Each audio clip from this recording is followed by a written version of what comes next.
Hi, welcome to the 13th floor. I'm Marty Duda. Today we've got Julia Deans. Hi, Julia. Hi. It's amazing that you have time to come and talk with all the stuff you got going on. I'm pretty good at frittering away time, so it's good to have something to do with it rather than let it all fly out the window. Because the last time I saw you, you were singing with Anika Moa and a big orchestra. Yep. Which is pretty cool. That was very cool. And then you've got the Lady Sings the Blues things coming up. Yes, on the 2nd of September. And then something with Shane Carter. And Yeah. you're doing the Joni Mitchell thing again. Yep. And a solo album. Yes. You covered it all. Okay, thank you. I'm also going to do a few shows with Mel Parsons at the end of October as well. Oh, so why not? Hey. That's great. I do kids' parties. If you want me to come around and frown at your children. Great, great. That sounds good. Well, let's start talking about the Billie Holiday thing. Yes. Because, well, I saw you do your Joni Mitchell Both Sides Now thing last year, and I'm wondering how you prepare to take. Is it like taking on the role of another singer when you're doing that kind of stuff, or how do you approach it? No. Kind of completely the opposite. It's trying to take the words and the music of these amazing songwriters, and interpret them, sing them from my point of view, whilst paying respects to the writer. It was, I think, the first time I really did it was doing the Jacques Brel songs, and yeah, that was quite intense. I guess because I've always sung my own songs. I know very few covers, so to actually delve into and even just one songwriter's work and sort of take that all on board it was quite an awesome experience. And doing that with the Joni Mitchell stuff was incredible because it was such a broad spectrum, and also such a long, decades worth of material as well. Yeah. So to get to kind of delve into that. So did you do quite a bit of research? What kind of research would you do if you did? I just listened, and the beautiful thing with that was basically Shane Bosher, who directed that. He and I just fired songs off each other and just sort of listened to things and really selected the songs that resonated most strongly with me. Mm-hmm. So that was quite fun. So the Lady Sings the Blues thing is a little different. Is a little different. That was put together by Tama Waipura, and there's now 7 of us ladies singing damn blues.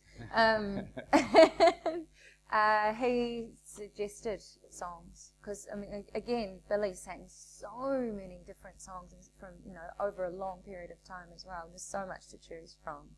It's quite nice when somebody takes that decision out of your hand and says, "Oh, what about this one?" And you're like, "Okay, I love that song." Right. But when people run down, list the top vocalists of the last 100 years or so, inevitably Billie Holiday is 1 or 2 or 3. Yeah. So that could be, I would think, fairly intimidating for someone to approach her music. I don't know. I don't find it intimidating trying, sort of singing somebody else's songs because they've already done it. They've done it in such a beautiful way. So it's just, taking that piece of music and I guess exploring it with your own voice. You can't be someone else. Unless you are actually going to be an impersonator, which that's not going to work. Not going to work with me.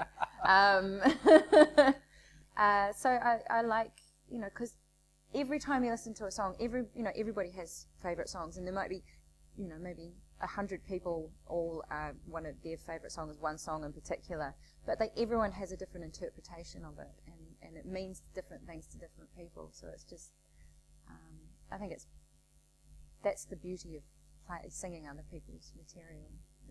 It's so subjective.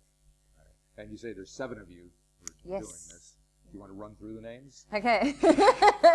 We've got Whirimako Black, Hollie Smith, Lady Six, Annie Crummer, Ria Hall, and Camille O'Sullivan, who is an Irish woman who is also over for another show for the Cabaret Festival, and I've been admiring her work for a few years now, so I'm quite excited. So how do the 7 of you, is there some kind of interaction between the 7 of you, or do you each come on and do your own thing? And how does it work? We do our own thing. We actually did the show last year earlier this year for the Arts Festival on a much smaller scale. And we basically just take turns come out, and that we have an MC who introduces each singer. I think Whirimako and Hollie did a song together. But yeah, it's mostly just individual songs. Cool. And it's like old style, cabaret. And can you tell me what songs you're singing? I can. I am singing Everything Happens to Me, which is our take on it's quite tongue-in-cheek. Right. And the other song I'm singing is Don't Explain, which is gut-wrenchingly sad, as a lot of Billie's songs were. Yeah. It should be quite an evening, I reckon. Yeah, it's beautiful, and it's so nice to get to work with that amazing group of women. It's like, and to be included with them is, it's like, it's a real treat. Okay, so let's talk some more about some of the other things you're up to since I've got you here. The thing with Shane Carter, what's that all about? Yes, we're doing, we're just going to do a very intimate evening of song and food and wine and art. Sounds good. A little collaboration at Lot 23, which is a sort of studio gallery cafe in Minnie Street. It's all going to be cabaret styled again, sit down. We're going to play a set each and a few songs together. This will be your own songs? Yeah, our own songs for the first time in ages. And we're going to have the work of Angus McNaughton and Carly Fever displayed on a big screen behind us while we work. So it's sort of the whole immersive kind of multimedia thing, because I think it's nice to draw, all these sensory pleasures together, sort of visual, sound, yummy things. Yes. Yeah. All right.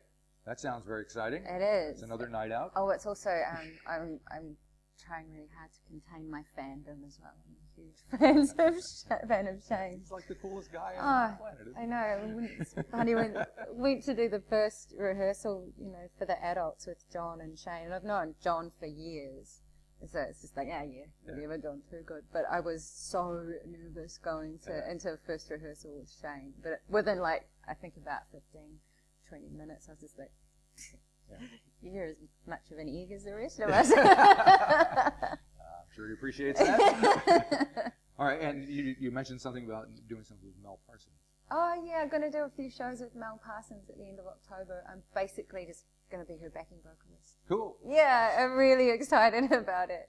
I've been wanting to work with Mel for ages because she's a great performer, great lady, so it's a bit of fun. And so when I saw you singing, performing with Anika, yes, there were some new songs in there of yours, which leads us to believe that there is a new album coming out. There is a new album. It's been a long time coming, this album, as you can see, I've been doing lots of other different things, which has been great. Sort of keeps everything moving, but it just means that my poor little album has been hey, what about me? But we've been taking the last month, just this couple of months, to finally get everything tidied up and pulled, drawn together and signed off finally, and we're just sort of slowly working through things. What kind of details can you reveal about it so far? It's kind of, I've sort of written a lot of it using old synth sounds, so it's in sort of getting back to playing the piano and stuff. So it's been really nice to break away from the guitar-based songwriting, which is what I've done for the last 20 years or something, and get back to using different sounds, and it sort of changes up the way that, because when you've been doing something for so long, you have your sort of formulas that you kind of fall back on, but this has sort of moved things around a bit. So quite excited about it. Are you producing it yourself? Are you yeah. working with it? Oh, good. Yeah, I've played pretty much everything on it except drums and a couple of basses, so... So any idea when it'll be out?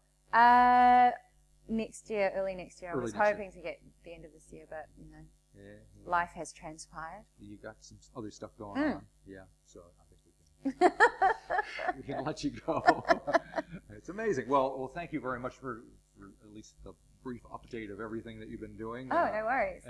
There's got to be a way that everybody can get out to see you at least once in the next few weeks or months. Yeah, there's a few different options. Run into you some way. So yeah, because well, one last question. I'm wondering, with all the stuff that you do with the Joni Mitchell and the Billie Holiday and working with Anika, how does that seep into your own music when you're making the album? Do you kind of think of things vocally that you may have done when you were doing Joni and going, oh, maybe I can draw on that?